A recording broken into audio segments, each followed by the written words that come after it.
In the first quarter of 2025, 62.4% of South Africans aged 15 to 24 are unemployed. No income, no training, no future in the traditional system. For youth aged 15 to 34, unemployment has reached 46.1%. That's 4.8 million young people out of work. The state of South Africa's youth in reality is that of the 1.2 million new job seekers that enter the market every year, over 65% will find no path forward. And more than 3.4 million youth are now considered NEET, not in education, employment, or training. This is not a statistic. This is a ticking time bomb, a generation on pause. Welcome to Sovereign Systems for a Changing World. I'm your host, Beverly Schaefer, and on this platform, we interrogate the collapse of old systems and spotlight the bold new architects of the future.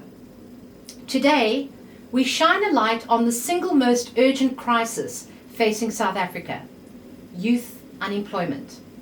And not just in theory, but in reality. We're living through a national emergency masked as a normal economy. Young people, talented and tenacious, are being told to wait. Wait for experience. Wait for opportunities. Wait for rescue. But sovereignty doesn't wait, and today's guest is living proof. At just 21 years old, Andro made a different decision. He didn't wait for the system to fix itself. He built his own. From a laptop, an internet connection, and an unstoppable mindset. He built a global digital business, earning in US dollars, serving international clients, and rewriting his future from right here in South Africa. This is not just an inspiring story.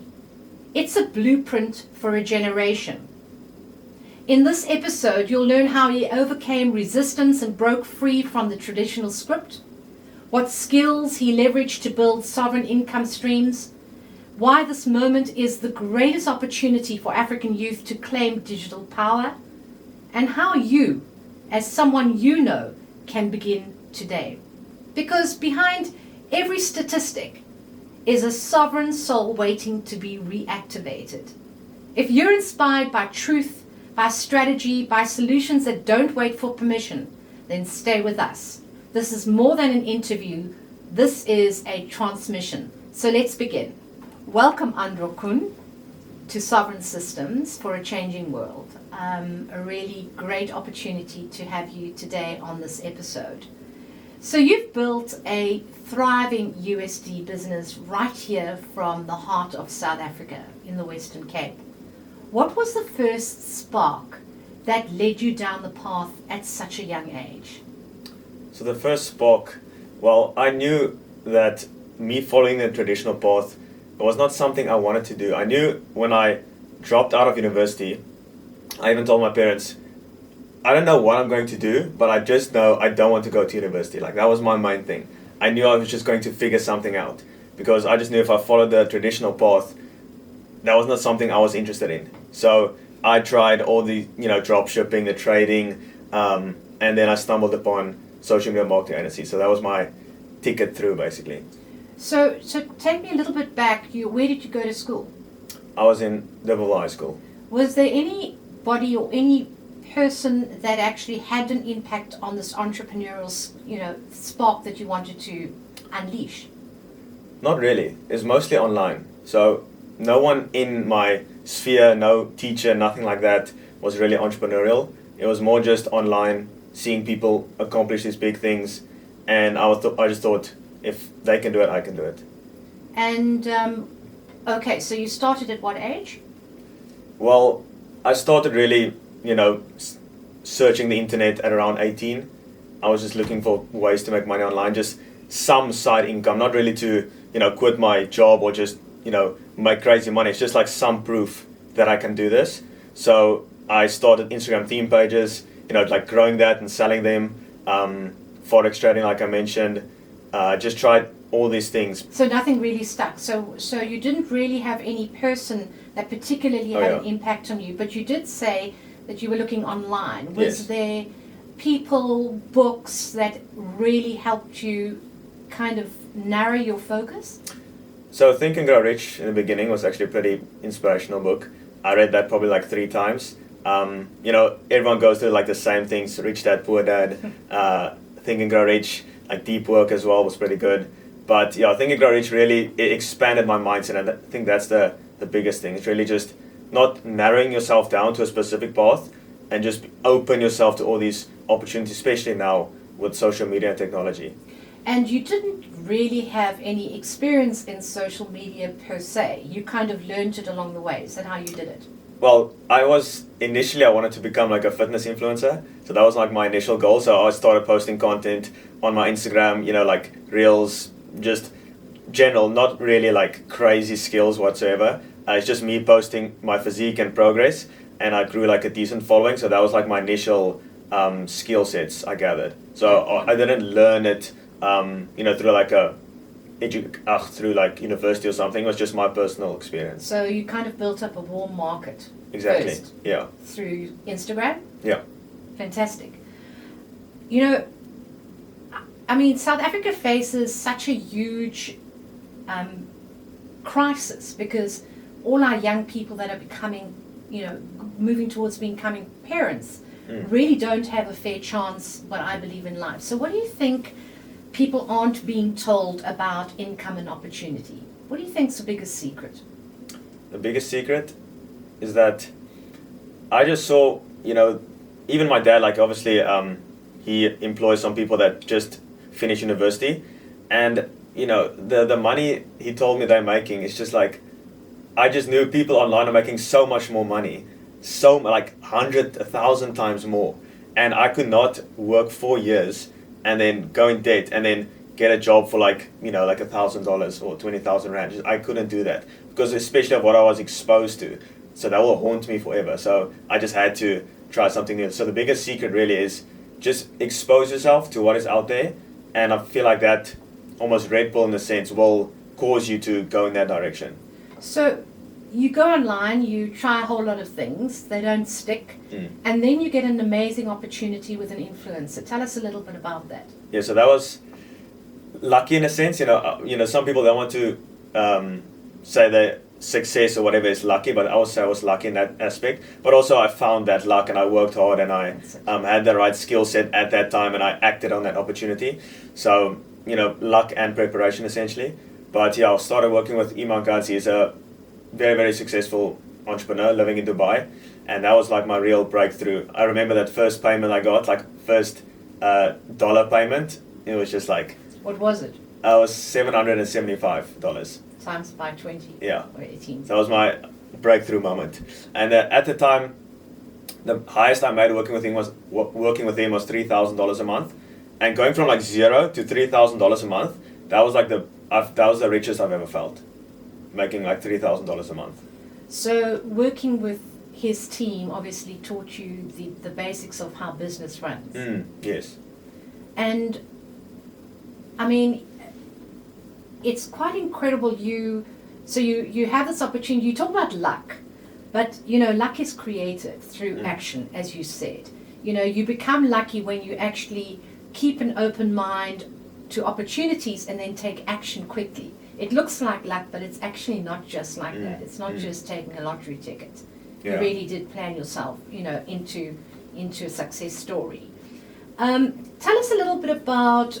So it's 2 years later, correct?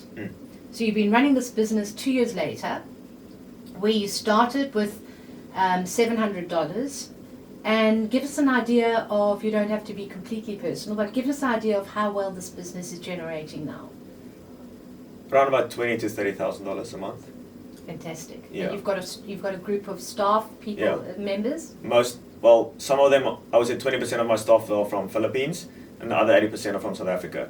Okay. So I'm also, in a sense, creating jobs in South Africa. Okay, so that's fantastic. So you're actually giving back into the country that is struggling so much for youth unemployment. So this is where the School of Athens comes in, correct? Yes. Tell us a little bit about what that is and where it is and how does it look? Yeah, so the School of Athens originated in Bali. So my friend, my good friend and also co-founder in School of Athens. We went to Bali, and it was a bit of a chaotic, situation, because it's a new place, new environment, and that's where the creativity usually comes from. In routine, obviously you can get stuff done, but you're not really that creative because it's just the same things over and over. So when we traveled, it was a bit more chaotic, and then this idea came about that we wanted to start a podcast. And we are very big into philosophy, and also, like the Stoics and all of that, Greek philosophy. So the School of Athens, that's kind of where it started. That's where the podcast started, and after that, we essentially built an info product connected to that as well. So essentially, info products like a consulting company where we help other South Africans also start their own agency here in South Africa and earn in dollars. So this is called School of Athens. It's SKOOL, which is the online teaching platform, as far as I understand. Yeah, it's a platform, and also in Afrikaans school. Yeah, the school fund. Yeah. And you seem to have an affinity for Athens, Greek, Yeah. and that's where it came from. How many people have gone through your program? Well, the free version, just over 3,000 now. And the paid version we just started that a couple months ago. Okay. Yeah. And how long is that paid version course going on for? 2,500. Okay. And so how long does it take? Well, to go through the program? To go through the program and then find yourself able to step into business. Well, it takes I would say 3 months or so. Only 3 months? Yeah. Well, you can go through it quicker. Maybe, if you put it on 2 times speed, you can go through in a month. It all depends on how fast you want to go. But obviously getting started and making money, it is definitely a process. I don't want people to think that it's just easy. It's definitely hard. Making a lot of money in South Africa. It's not easy, but it's definitely possible. So talking about this money making easy or difficult, you have said on some of your podcasts that of how you slog through. Tell us a little bit about, just take us back to what it really means to start that business. I mean, you literally, I think you had an overseas phone number that you could use. Yes. And you just sat for 6 to 8 hours calling. Just explain where you started, because I don't want people to think that you just did this, it became all magic and everything worked. How did you begin? Yeah, so people always see it now because no one really cares when you haven't really done anything. But when you've actually done something, then people see, and they've only been watching you for a month, and they think the success took a month. That's right. But I've really been at it for 5 years, researching and seeing what business models are there at 18. I'm 23 now, so it is really 5 years. But when I really started and I wanted to, obviously tested all the business models, and I focused on social media marketing agency. First off, I started with a Facebook ad agency wanting to help gyms in the UK. So I got that US number from the software, and I called every single gym in the UK twice. So you go on Google Maps and you type in gyms in the UK, and then you can see all those pages down below. Yes. It's 50 pages or something. I went through it once and then twice. And By yourself? Yeah. So after the gym, I didn't even shower, and just called again. It took a while, and the funny part is I didn't sign a single client with that. So still 4 or 5 hours a day, probably 3 months, nothing happened. So okay, let's talk about that, because that's a trait that you have, this inner trait of developing the consistency muscle in your body, which many of us don't have. The consistency was training you to get to the point when you actually made it. What made you continue doing, even though after 3 months you didn't have one contract? Yeah. So when you mentioned consistency, it's probably the gym. So I started hitting the gym at 16, and I haven't missed a day since. So that's 7 years just consistent. I think that skill transfers over. 100%. So one of the best things you can do if you're young, especially, is get in shape, because that helps with discipline. You don't want to go to the gym, but you still go. It's fighting that urge for comfort and still going. That helps a lot in business, and I feel like that is the main skill. It's just the relentlessness.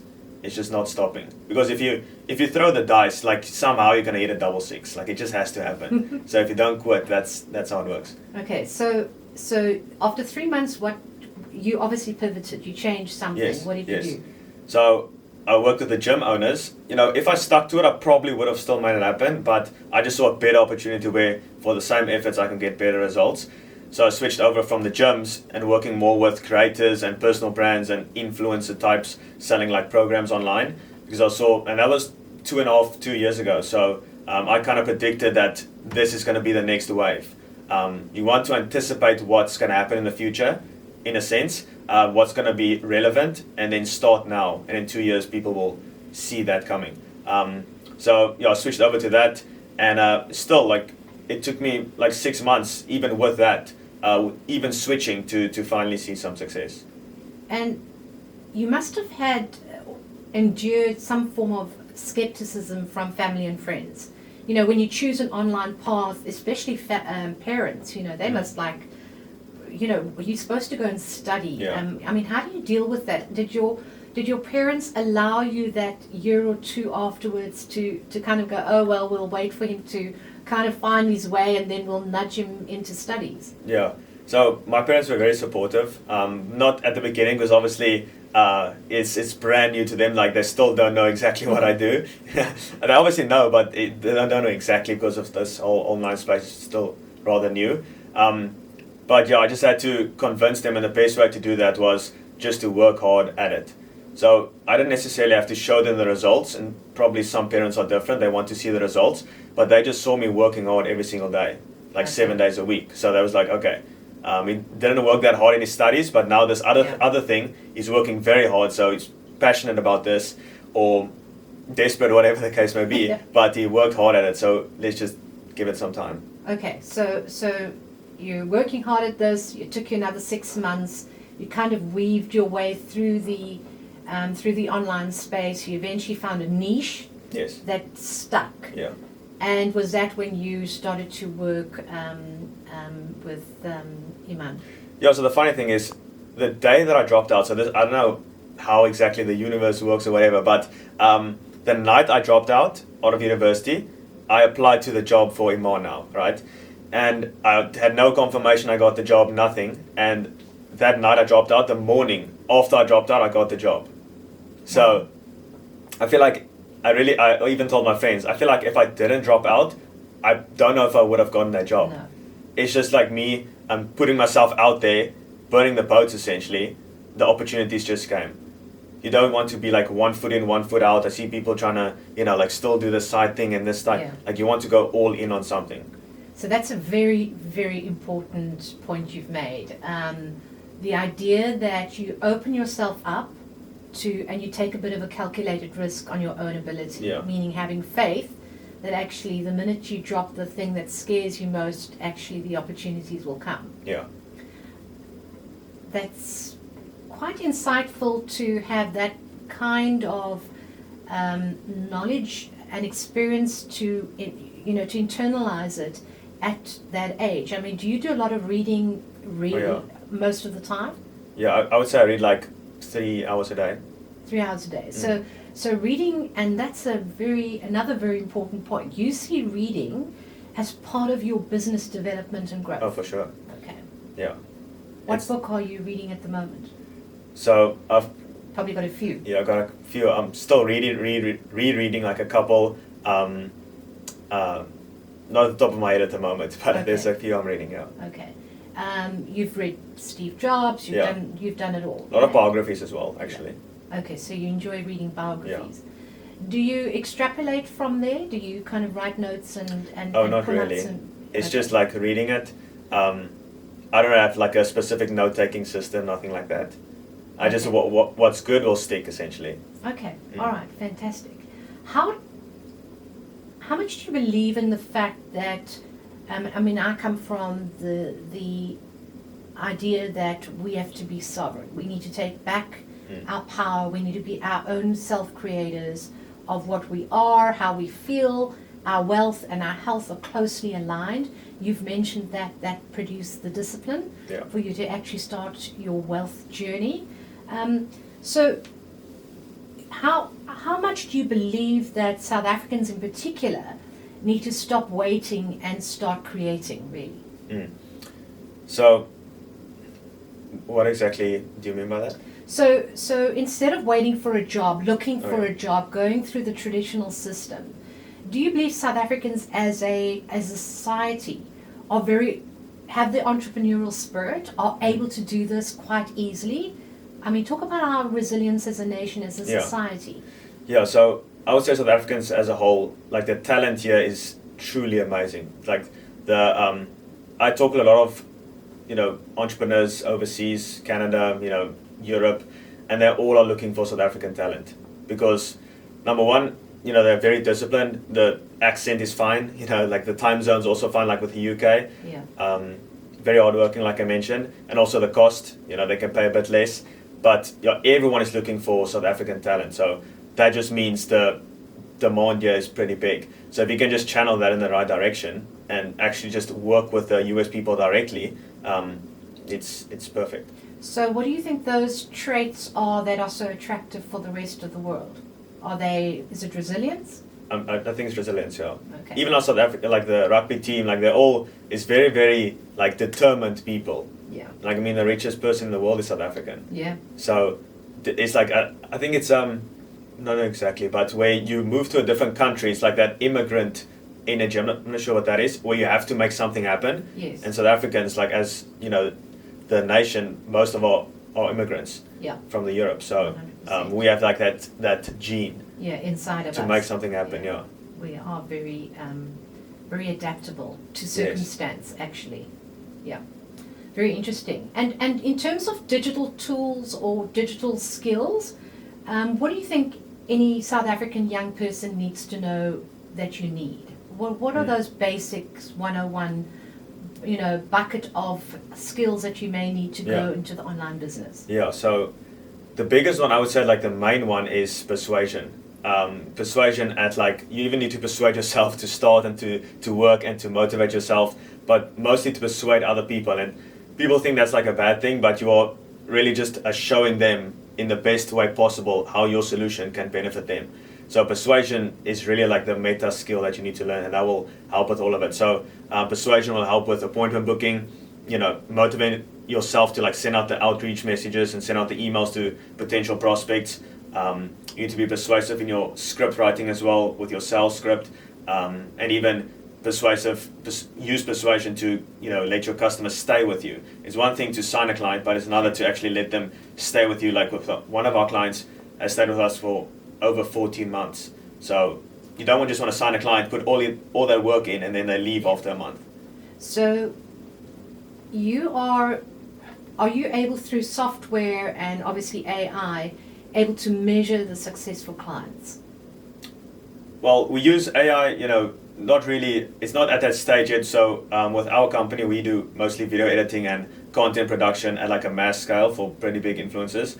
And AI is not at that stage yet where it can replicate or even be better than most humans at like some tasks. Yeah. But we use AI when it comes to showing graphs and statistics and how we've improved and stuff like that. But it's not yet at that stage where it can fully like automate certain aspects. So when people become clients of yours, how do they know you're doing the work they paid you for?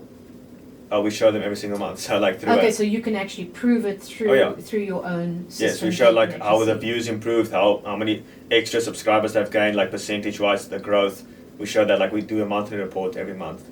Okay, and you still have the basic system of lead generation, correct? Mm.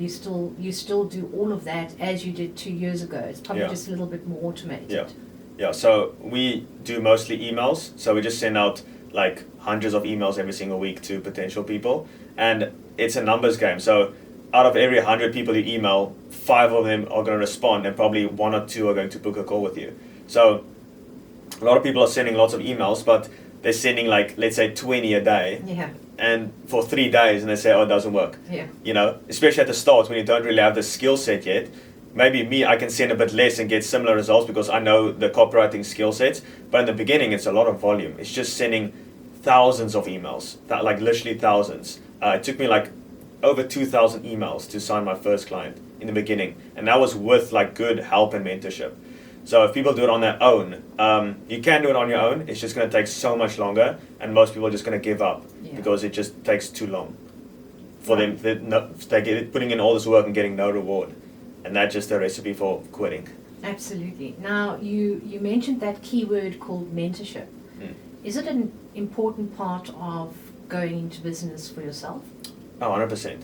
I've spent like R1 million on mentors. So, and that has returned, tenfold. So people see the amount of money they put in their education. Now, like let's say online mentorship, they see that as like something they're spending, but it's just an investment. And at the end of the day, the money you spend on mentorship, it is going to return even like years and years after you've actually spent that money.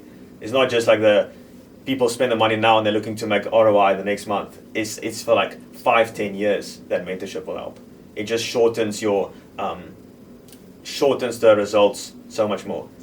Okay, and when you talk about mentorship, are you talking about a specific how-to, or are you talking more about personal growth? It's a bit of both. Okay. So they give you like mentors, obviously they have their way of teaching, Sure. but you need to have like the principles, obviously, and the mindset part of it, and then the strategies as well. Okay, and how do you find these mentors over, online? Do you kind of just look for ones that attract YouTube is the best. YouTube University is what they call it. Like I learn everything from YouTube. Yeah, 100%, and it's free. Yeah. Generally. Yeah. So I just go on YouTube and I see which people are providing lots of value, and most of the time they're selling some form of a mentorship, and I would just buy it. Okay. Wow. And so mentorship is one of the skills you need. You need to generally have a consistency approach. Probably good to be at the gym regularly so you develop that muscle of consistency. You need a bit of drive, self drive really, because if you don't have that, you're definitely not going to be calling 15 or 1,000 people in a month. But I do believe it becomes easier now with software.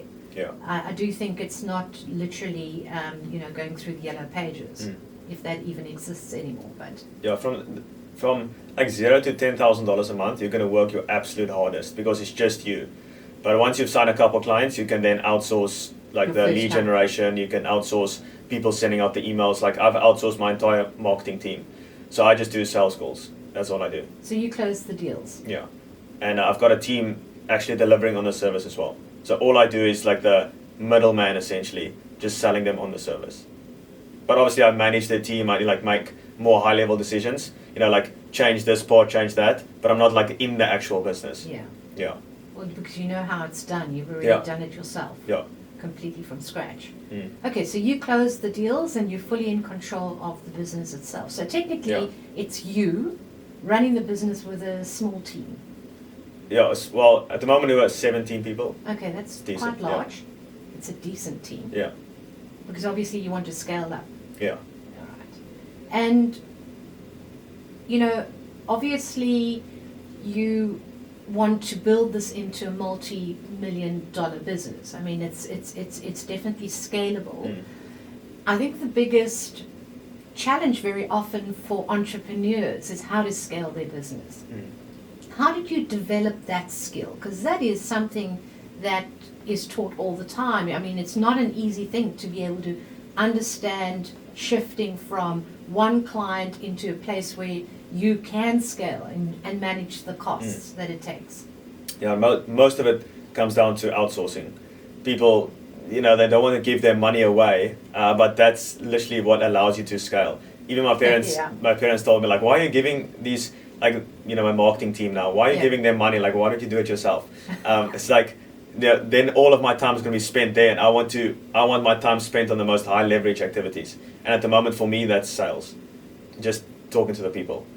And I'm not going to outsource that at the moment because we do pretty high ticket, so we don't have a lot of sales calls a week, maybe like 5. Yeah. So it's not something that's worth outsourcing yet for me. But for the info consulting, we are doing like, 5, 6, 7 calls a day. So that's where I outsource that to a closer. Okay, so tell us a little bit about the consulting side. Yeah, so we actually did a rebrand. It's called Founders Acquisition because the School of Athens is more like, philosophical. People don't exactly know what they're going into. It's like, am I going to learn like philosophy or what? But Founders Acquisition is more tangible. It's like acquisition, it's getting clients, founders, business. So that's the rebrand we did. So just to make it a bit more simple. So that's essentially where we help South Africans start their own agency and earn in dollars while living in South Africa. How many have you managed to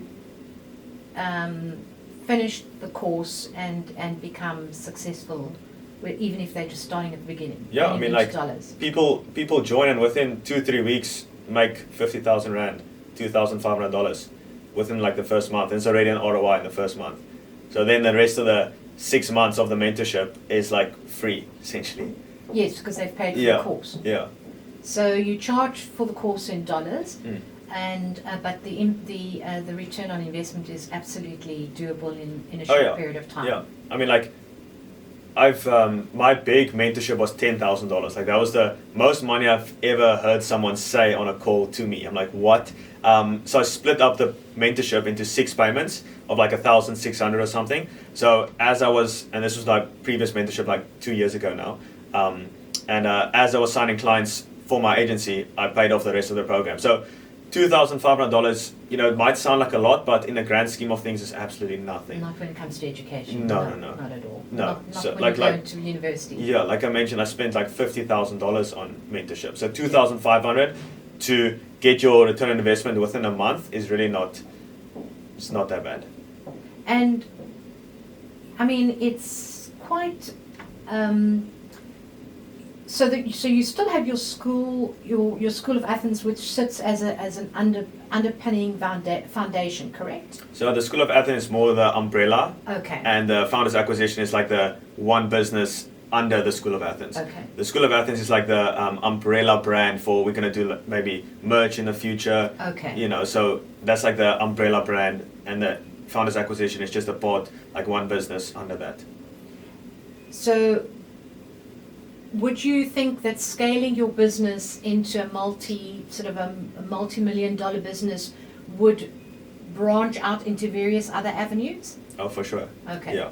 But at the how moment, do you see it? Yeah, at the moment I just focus on those two, the agency and then also the info. So I don't want to spread my attention too thin at the moment. So we're just focusing on that, growing that, scaling that, and then in the future, I don't know what that will bring, but we're looking at building a gym in Cape Town, like where it's more physical, people are actually there in person. I think in-person communities are going to be massive. So yeah, that's like some ideas we have. Okay, fantastic. And what would you say to a 19-year-old who's sitting at home right now, feeling really stuck, disillusioned, irritated, wondering if there's a future or whether they need to go and live overseas? Yeah, so the thing about overseas is, like, obviously you're earning in dollars, but you're also spending in dollars. 100%. So the ultimate, I feel like it's the biggest opportunity. That's also why we started this Founders Acquisition, is so people in South Africa can earn in dollars and spend in rand. It's the ultimate. It doesn't get better. I mean, Cape Town was voted the best city in the world at the beginning of this year. And if you can earn in dollars, it's just, it's unmatched. I see a lot of people in the sauna I chat with, and they say, they're from Sweden or Canada, and they moved to to Paul now, and they say nothing. It just doesn't compare to anything else. Of course, Yeah. quality of life. Yeah. So to the 19-year-old, I would say the biggest thing really is education and just learning as much as possible. Like, I am constantly learning, just constantly. Like, while I'm cooking, I'm listening to something in the background, a podcast. Before I go to bed, I read. While I walk, I listen to an audiobook. It's just like constantly. So you want to adapt, and how things are changing at the moment with like the traditional system and all of that. You want to stay adaptable, and that's thankfully something South Africans are pretty good at. Do you foresee the world changing dramatically, that you'll almost be forced to be entrepreneurial in spirit, otherwise you won't work?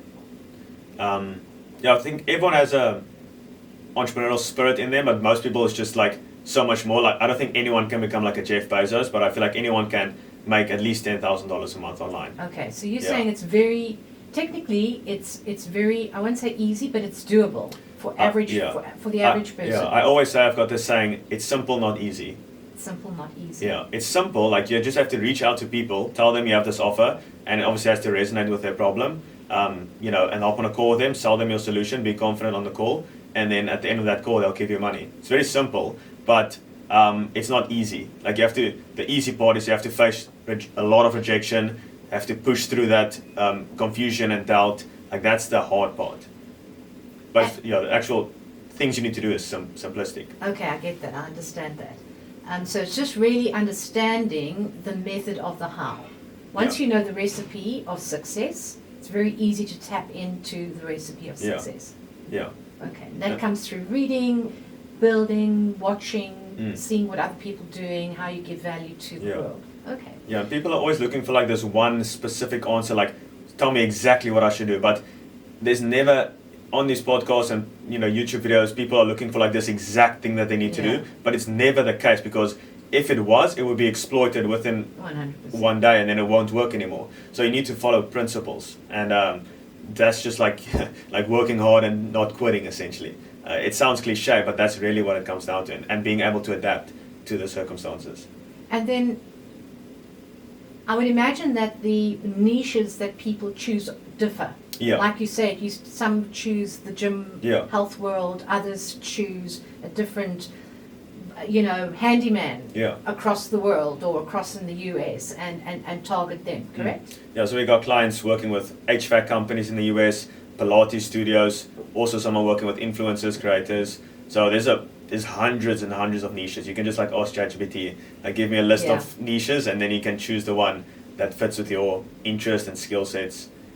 And do you learn the skill of, through your course, do you learn the skill of how you edit and create the actual footage? So we don't necessarily teach the actual services, because there's probably hundreds of services. So we don't want to necessarily be like a program that teaches services. It's more the client acquisition part. So we are teaching them, it's like 80% client acquisition, how to actually get clients in the door.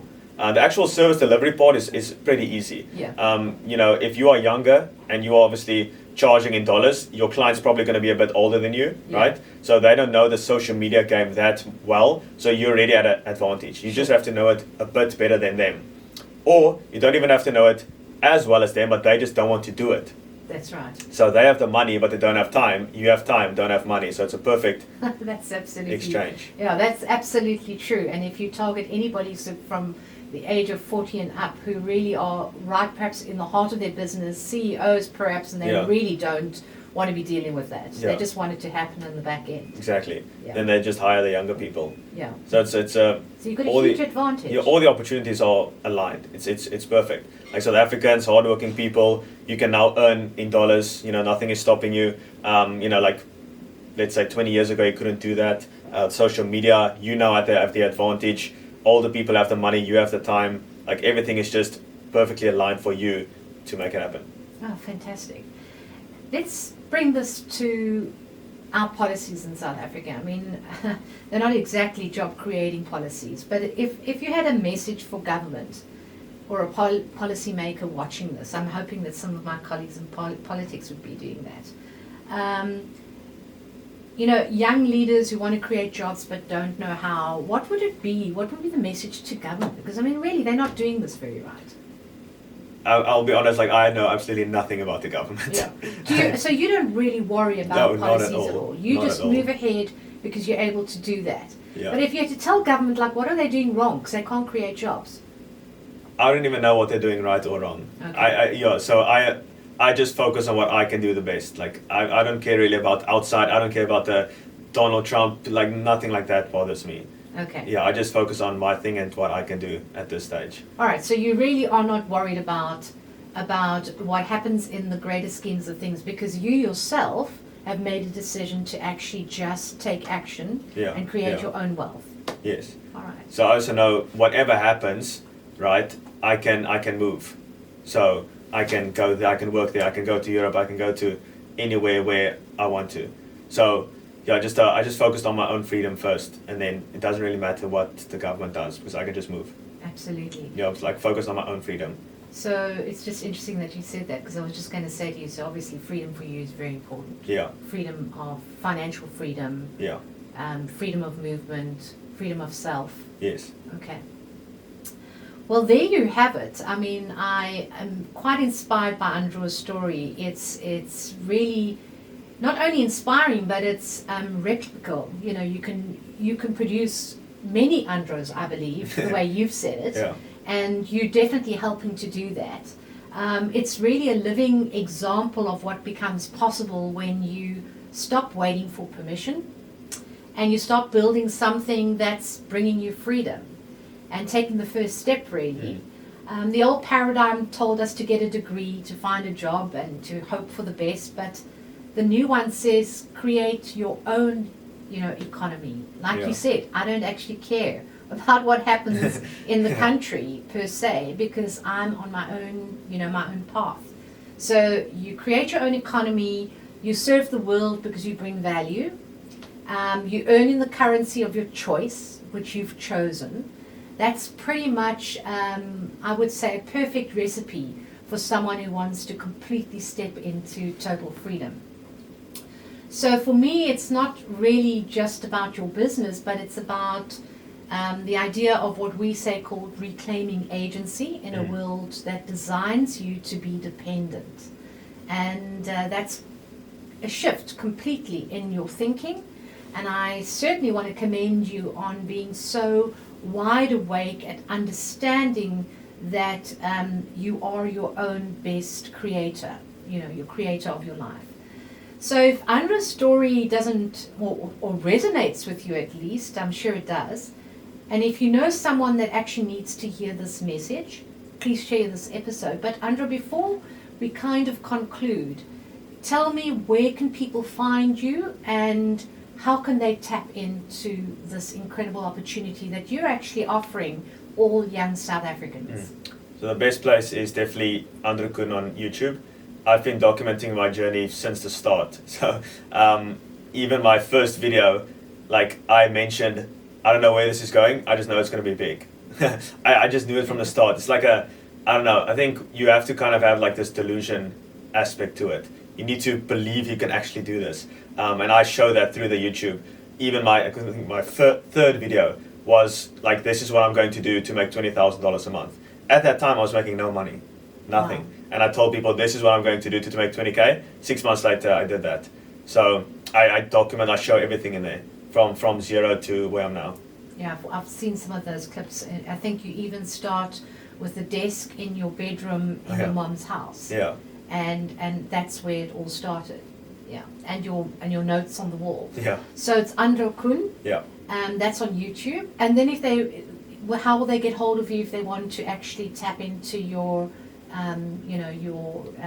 training? Yes. So on the YouTube videos, like you'll see my recent YouTube videos. There's the first link in the description. It takes you to a website, and on that website there's like a video you can watch showcasing our journey and how you can do the same, and then you can just schedule a call, see if we can help, and then we can go from there. Okay, all right. Thank you. So here we go.